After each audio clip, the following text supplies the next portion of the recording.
What is a good word, everybody? Tiger727 back with a quick video, and it's a VR response. I don't do a ton of VRs, but I wanted to do this one just to get some other channels out there, and it's for the VR response is for Darren over at Return to Collecting. I think it goes through February 28th, but with my schedule being so up and down, I had a few minutes and I wanted to come on and do this now. I want to shout out 4 channels, and I think the request was 4 channels under 200 subs.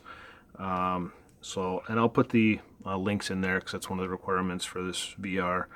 But 4 channel, I just enjoy watching these 4 channels because they just not really high dollar stuff that they show. I'm sure they have some high dollar stuff,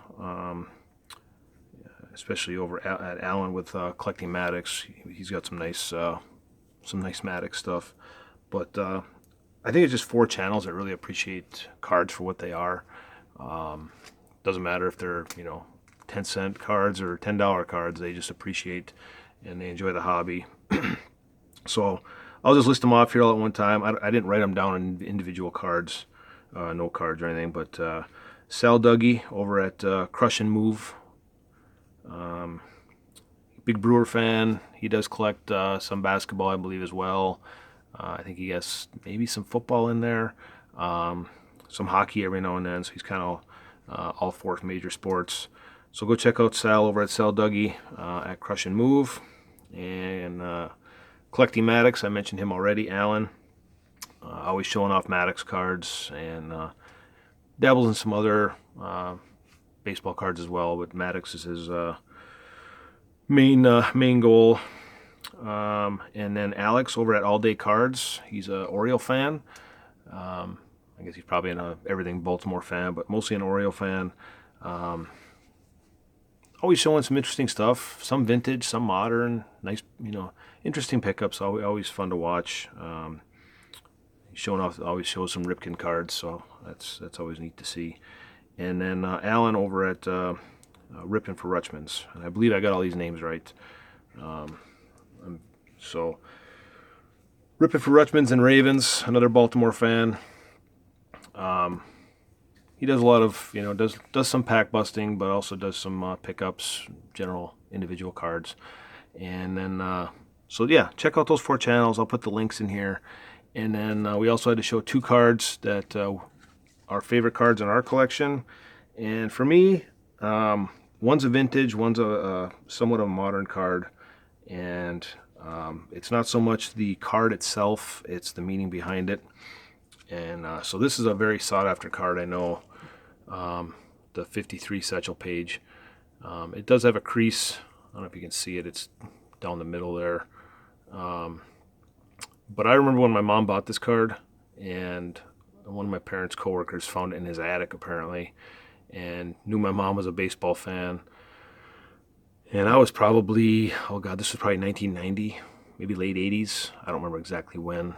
And I remember when he brought it over and told my mom what he wanted, and she paid him for it. And then eventually she gave the card to me right away. And just one of those things. It's more of the, sentimental value for me. I know I mentioned this is a sought after card, which we all know it is. I'd love to get it graded, and I plan to someday. But I'm afraid to send it in the mail, and so it'd be one of those things I'll have to go to a show when there's a grading company there, and just do it at a show or something like that, or drop it off in person someday. But I do not want to send it in the mail just for the sentimental value behind this card. And every now and then she reminds me, "You still have that card?" I'm like, "Oh yeah, I still have it." And she's like, "Oh, I just want to make sure you haven't sold it to find something else." I said, "No, I will never sell that card." And this one is also sentimental to me. It's probably a $10 to $25 card, maybe $30. It's numbered to 25. It's a red, and it's Ernie Harwell autograph. You can see it's autographed in red. I believe there's green and blue as well. Doesn't want to focus very well. But you can see down the bottom there, numbered in red too. I believe this is 25. Let me double check. Yes, 8 of 25.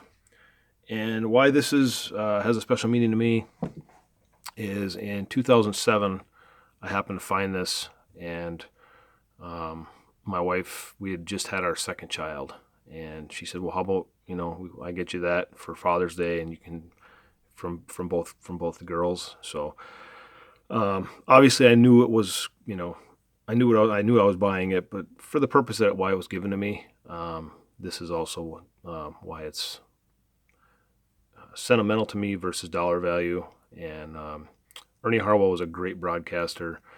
I know Bob Uecker just turned 90 the other day, last week, and in my opinion, Bob Uecker's probably one of the last great ones left, or the last great one left. I mean, Vin Scully, Ernie Harwell, Red Barber back in the day, just all the good ones are gone, and Uke's the only one left. But and as a Tiger fan, I will say I have to give Dan Dickerson some props. Does a phenomenal job, and in my opinion, I don't think Detroit could have found a better person to replace Ernie Harwell. He did radio with Ernie. I think he learned a lot from Ernie Harwell. But Dan Dickerson is one of the greats for me from the modern era, anyway. And then I'm just going to throw these in there just because these also have sentimental value. My parents got me these for Christmas in 1996. These are phone cards. You see this one's numbered to 1500. I think they're all numbered to 1500. This one's 1124, 1500. Ray Nitschke. This was when I was more into collecting football. 901 of 1500. Vince Lombardi. So again, they got me these for Christmas in 1996. I was leaving on, I believe it was January 7th, if I remember the date, Bart Starr here, for basic training. And for those of us that are old enough to remember phone cards, these are them, and I will keep these. I have no intentions of getting rid of these.